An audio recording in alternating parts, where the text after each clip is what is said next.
कुरा हो सन् 1914 को जापानमा एउटा सानो गाउँमा भएको एक 8 वर्षको बच्चा जो खेल्दै गर्दा उसले 4 चक्के गुडिरहेको मिसिन देख्छ। जब यो 8 वर्षको बच्चाले त्यो 4 चक्के गाडी देख्यो, त्यो समयपछि त्यो बच्चा मेकानिकल प्रति त्यो बच्चाले त्यो गाडी बनाउने सोच गर्यो। त्यो बच्चाको नाम थियो सोचाइरो होन्डा। कसलाई थाहा थियो कि आउने समयमा उसको नाम हरेक सानो ठुलो गाडीमा देख्न पाइन्छ भनेर। नमस्कार साथीहरू, म आकाश खड्का, तपाईहरुको आफ्नै मित्र। आज हामी हेर्नेछौँ होन्डाको इतिहास। यो कुरा सुरु हुन्छ जापानको फोजी पहाडको नजिकको गाउँमा। सन् 1906 मा सोचाइरो होन्डाको जन्म हुन्छ। होन्डाको पिता फलामको काम गर्थे र साथै बाँकी समय साइकल मर्मतको काम पनि गर्थे। होन्डाको 5 दाजुभाइ बिरामीले पहिल्यै मरिसकेका थिए। यसै कारण होन्डाको माता पिताका अन्तिम आशा होन्डा नै थिए।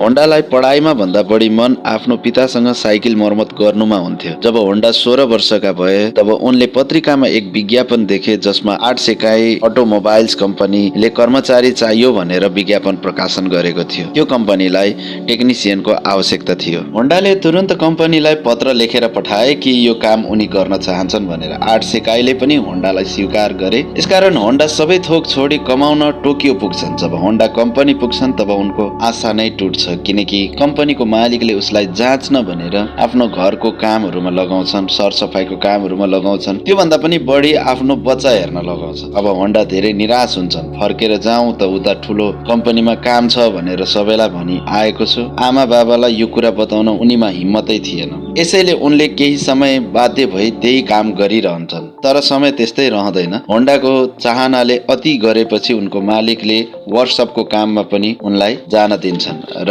अटोमोबाइलमा होन्डाको अति रुचि भएको कारणले केही महिनामै उनले हर किसिमको गाडीहरूको र पार्ट्सहरूको ज्ञान राम्ररी बटुले। होन्डाद्वारा यही क्रममा कम्पनीले 2 गाडीहरू बनाए, डाइमलर र अर्को थियो कर्टिस। यो गाडीहरू प्रयोग भएकै इन्जिनहरूबाट बनाइएको थियो, जसले जापानिज मोटरकार च्याम्पियनसिप 1924 जितेको थियो। होन्डा एक राम्रो अनुभवी मेकानिक थिए। यो च्याम्पियनसिप जितेपछि होन्डाले आफ्नो जीवन गाडीको लागि नै समर्पित गरे। आगामी धेरै वर्षसम्म उनले त्यही कम्पनीमा काम गरिरहेर आफ्नो अनुभव बढाइरहे। सन् 1928 मा कम्पनीले अब अर्को एक शाखा खोले। त्यो समयमा होन्डा 22 वर्षका थिए र कम्पनीले त्यो शाखा उनको जिम्मामा दिए। यो शाखा जापानको हामामात्सु शहरमा खोलिएको थियो। होन्डाले यो शाखालाई 1 जना कामदारबाट सुरु गरी 2 वर्षभित्र 30 जना कामदारमा पुर्याएको थियो। अब होन्डा एक धनाढ्य साथसाथै कार रेसर पनि बनेका थिए। उनले आफ्नो मालिकको लागि एक यस्तो कार कि आगामी 20 वर्षसम्म जापानको रेकर्ड रहिरहेको नक्सा कोरे। यसलाई तोड्न कसैले पनि सकेन, किनकि यो प्रति घण्टा 120 किलोमिटरको गतिमा दौडन्थ्यो र त्यो बेलासम्म बनेको गाडीहरू भन्दा यसको स्पिड हाई थियो। अब होन्डाले आफ्नै एक कम्पनी खोल्न चाहन्थ्यो र यसमा 8 सेकाई कम्पनीले पनि उसलाई साथ दिने उत्साह थियो। तर यो कुराको सायद त्यो समय आएको थिएन होला, किनकि त्यही समय कार रेसिङको दौरानमा होन्डाको एक भयानक दुर्घटना हुन्छ। त्यो घटनामा होन्डा त बाँचे, तर उनको बायाँपट्टिको भाग नचल्ने हुन्छ र हातको हड्डी खुस्किन्छ र अनुहारभरि चोटै चोट हुन्छ। अब जीवन यही समाप्त भएको महसुस हुन्छ, किनकि ऊ न त मेकानिकलको काम गर्न सक्थ्यो न रेसिङ नै गर्न सक्थ्यो। तर केही महिनापछि ऊ फेरि ठिक हुन्छ। तब उनले 8 सेकाई कम्पनीलाई गएर अब काम गर्न नसक्ने बताउँछन्, तर उनले एक स्पेयर पार्ट्स मात्रै बनाउने एक कम्पनी खोलौँ भनेर सल्लाह गर्छन्। तर 8 सेकाईको स्टेक होल्डरले यो आइडिया तुरुन्तै इन्कार गर्छन्, किनकि कम्पनी फाइदामै थियो र नयाँ कामको आँट कसैमा पनि थिएन। यसैले होन्डाले यो कम्पनी आफैले खोल्ने निर्णय गर्छन् र 1936 मा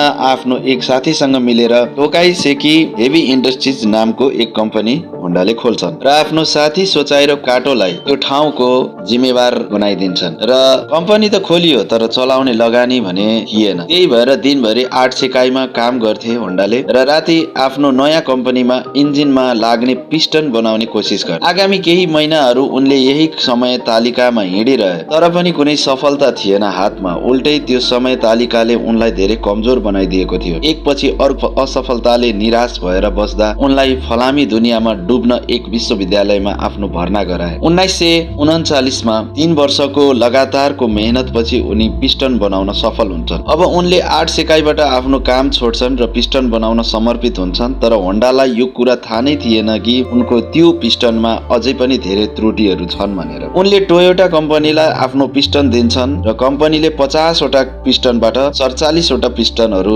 इन्कार गर्छन् र यो कुरा होन्डाको लागि निकै ठुलो झट्का लाग्छ, किनकि सबै जीवनभरको लगानी उनले त्यही कम्पनीमा लगाएका थिए। यसकारण उनी पछि हट्न सकेनन्। त्यसैले कम्पनीको वास्तविक माग के हो भनी बुझ्न पुरै जापान डुल्न लाग्छन्। ठाउँ ठाउँ गए, कम्पनीहरू भेटे, किनकि उनलाई नचिन्ने कोही थिएन। उनले अध्ययन गरे र बजारको माग के हो भनेर थाहा गरे। अब होन्डाले फेरि एकपटक पिस्टन बनाए र यसपालिको सफलताले उनको पुरानो घाटा सबै फाइदामा परिणत गरिदियो, किनकि यसपालिको पिस्टन क्वालिटीको बन्यो। माग यति धेरै थियो कि होन्डाले आफ्नो कम्पनीमा 2000 कामदारहरूको माग गरे। तर दुर्भाग्य होन्डाको यो खुसी केही समयको लागि मात्रै थियो भन्ने कुरा कसलाई थाहा थियो र, किनकि 1941 मा जापान दोस्रो विश्व युद्धमा भाग लियो, जसकारण पुरै देशको ठूलो सानो कम्पनी सरकारले आफ्नो कन्ट्रोलमा लिए, जसमा एक थिए होन्डाको पनि कम्पनी। होन्डाको कम्पनीलाई घटाएर उनलाई मालिक त बनाएर सरकारले राखिदिए, तर सबै कामदारहरूलाई भने सेनामा लिएर गए। आगामी 3 वर्ष देशको अवस्था निकै नाजुक भयो। त्यसमा पनि होन्डामाथि वज्रपात तब ओरियो जब एक हवाई आक्रमणमा एक मिसाइल सिधै होन्डाको कम्पनीमा झर्यो र तहस नहस पारिदियो। पुरै देश स्वाहा भइसकेको थियो र युद्धहरू हारिरहेको थियो देशले। त्यही समय 1945 मा अमेरिकाद्वारा 2 ठूला शहरहरूमा न्युक्लियर बम झारियो र यस घटनाले जापानको मेरुदण्ड नै भाँच्यो। र त्यो समय जापानले आत्मसमर्पण गरे। युद्ध त थामियो तर होन्डाले आफ्नो सबै थोक गुमाइसकेका थिए। अब उनले आफ्नो बचेकुचेका सामग्रीहरू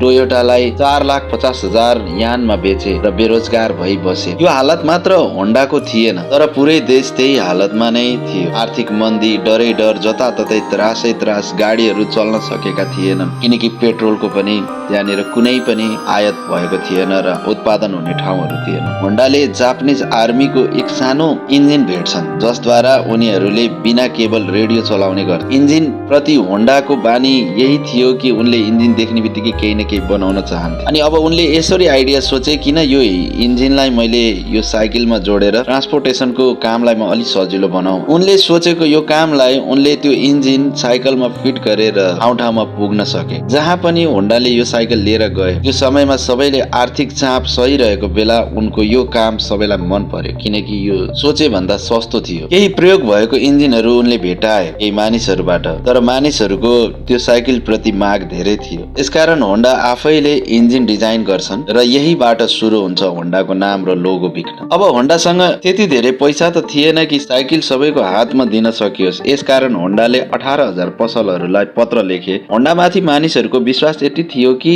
3,000 पसलले उनलाई एडभान्स पनि दिए र सकारात्मक सोचले उनलाई साथ दिए। यही क्रमको 3 वर्ष भित्र होन्डाले बजारमा यस्तो मोटरसाइकल लिएर आए कि त्यो सबैलाई मन पर्यो। यो सुपर कपको नामले निकालियो, जुन बजारमा आउने बित्तिकै हारालुट हुन थाल्यो। यो मोडल यति सफल भयो कि सन् 1958 मा यसले अमेरिकाको ट्रम्प र हार्ले डेभिडसनलाई पनि पछि पारिदियो। होन्डालाई रेसिङको बानी थियो, यसकारण अब उनले एक रेसिङ बाइक बनाउने निर्णय गरे। ऊ बाइक रेसिङको ठाउँमा गई जित्ने बाइकहरूको अध्ययन गर्थ्यो र यसरी केही वर्षभित्र नै होन्डाले एक रेसिङ बाइक निकाल्छ, जसले 1962 को विश्व रेसिङ कम्पिटिसनमा भाग लिन्छन् र त्यस कम्पिटिसनमा फर्स्ट हुन्छ। यो रेसले होन्डाको नाम पुरै विश्वमा प्रख्यात बनाइदिन्छ र 1960 को दशकमा होन्डा विश्वको सबैभन्दा ठूलो मोटरसाइकल कम्पनी बनिसकेको हुन्छ र 1968 मा होन्डाले 1 करोड युनिट बिक्री पनि गरिसकेको हुन्छ। आफ्नो जीवनको 62 वर्ष कटिसकेपछि होन्डा सफल त हुन्छ, तर उनको सानैदेखिको कार बनाउने सपना अधुरै रहेको हुन्छ। अब होन्डाको मन कारतिर लाग्छ। हुन त यो काममा हात नहाल्नु भनेर धेरैले सल्लाह दिन्छन्, किनकि त्यो समयमा जापानमा 2 ठूला कम्पनी टोयोटा र निसानले आफ्नो जरा गाडेर बसेका थिए। त्यो मार्केटमा आफ्नो ठाउँ बनाउनु सजिलो थिएन, तर होन्डाले कसैको पनि सुन्दैनन्।